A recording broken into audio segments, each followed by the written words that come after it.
Recharger weapons are a series of Microfusion Breeder laser weapons that, while not requiring you to carry ammunition, cause you to have to pace your shots accordingly while the weapon recharges.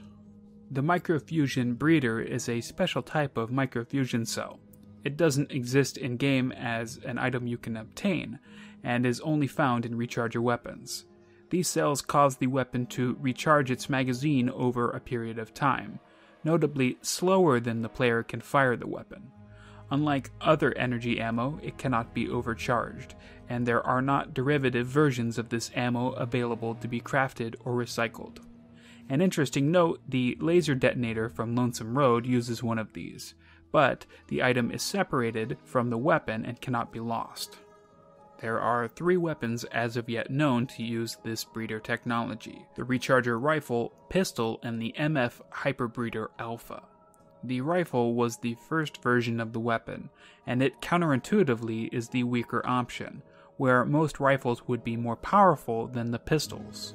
The pistol was the second iteration of this tech, being more compact and more powerful, and featuring the ability for it to be modded with a laser RCW recycler to make the weapon more efficient.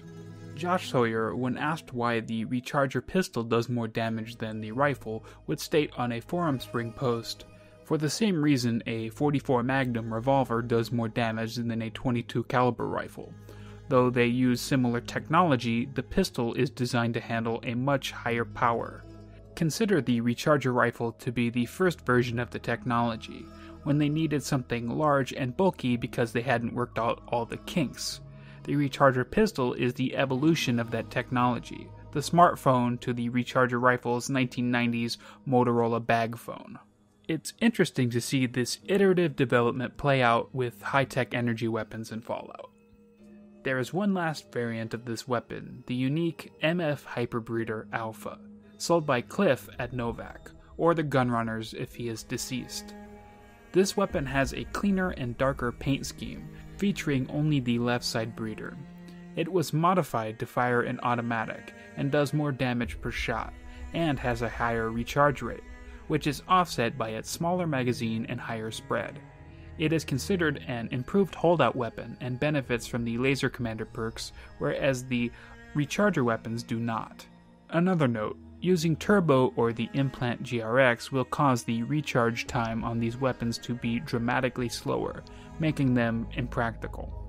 The breeder tech that these weapons use gets its name from breeder reactors, which are a type of nuclear fission reactors that are able to produce more fissile material than it consumes.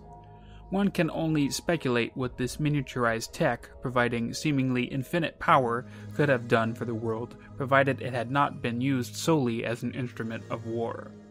But I'm glad they did, because it's pretty cool, even if it isn't the most powerful weapon in a Wastelander's arsenal.